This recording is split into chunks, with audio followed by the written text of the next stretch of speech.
Our dream family vacation turned into a nightmare after my 4-year-old accidentally invited our lonely neighbor. Now he is controlling everything, refusing to pay, and my husband is blaming me. Husband Henry and I have been planning this vacation to a major city overseas for years. City was on the top of the travel to list for us before we got pregnant with our 4-year-old son Sean. We have been wanting to travel to city for well over 5 years and finally felt that our son was old enough to travel without fussing or holding us back too much. Plans to stay there for nearly 2 weeks so we have time to appreciate the city. About a month ago our neighbor Nate, who is a little socially awkward and lives alone, became a part of these plans too. Long story which I won't get into here. The important thing is that the vacation plans to city now include Henry, Sean, Nate, and myself. The drama started with the Airbnb rental. We changed from a 2-bedroom rental to a 3-bedroom rental to accommodate Nate.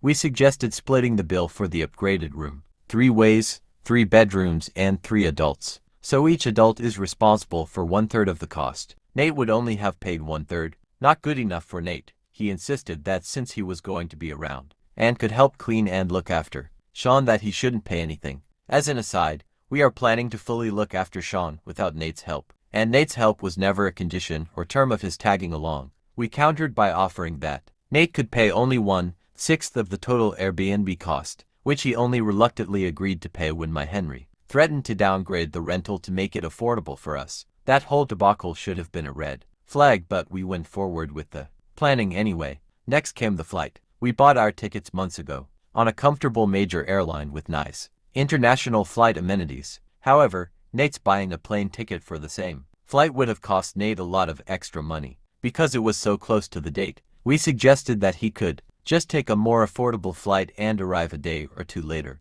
But he insisted on everyone traveling on the same flight. So we canceled our own family's plane tickets, ate the cancellation fees, and rebooked with a budget airline that arrived a whole day later with a layover than originally planned. The whole thing was annoying not only due to the money, inconvenience, and rudeness, but also because the budget airline didn't have TV, entertainment, or electric outlets to keep Sean entertained for the flight. We have been in vacation city for about a week now, and this is where things get really out of control. I can't really organize this into a coherent structure, so I am just going to wall of text everything. First, Nate is a total slob and refuses to clean after himself. So either we have to clean up after him or tolerate dirty dishes and such laying around. We have asked him to help keep things clean, but he keeps blaming Sean even though we know 100% it is Nate's mess. Second, Nate really likes museums and keeps insisting that we go to them. It's the reason Nate wanted to go to city in the first place. However, Henry and I like to visit restaurants, parks, pubs, and such when we travel and take in the real local culture. I suggested that Nate could go to museums on his own during the day, but he rejected that suggestion, so we have been stuck going with him everywhere. We have had 2 afternoons of doing what Henry and I want, but I hate having to find consensus with Nate on everything. It is very exhausting. Third, Henry and I have a dietary restriction that Nate does not have, and Nate keeps insisting on going to restaurants that serve food without said restriction. The really annoying thing about this is that Nate could eat our food, but just insists on going to restaurants with both options, even though in practice that does not leave Henry, Sean, and I with many options on the menu. Fourth,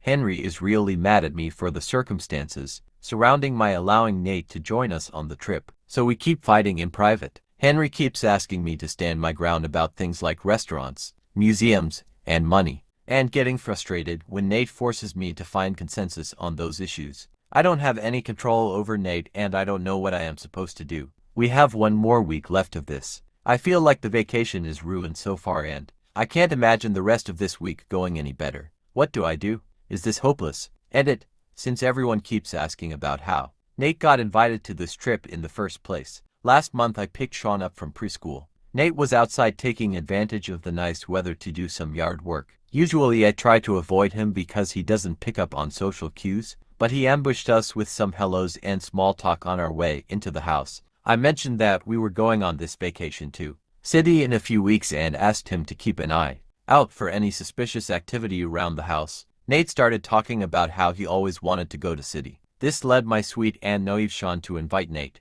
along on the trip. For reasons beyond me, Nate took the invitation seriously. When I tried to demur and said I would need to talk to Henry about it, Sean insisted that we're supposed to share, which is a lesson we had been emphasizing a lot with Sean at the time. So I caved on the spot and agreed that Nate could go on the trip with us. That decision led to an argument with husband, who eventually agreed that I didn't have to rescind the invitation, but keeps throwing the decision back in my face every time something goes wrong this week. I definitely have my regrets about it, so no need to beat me up over it.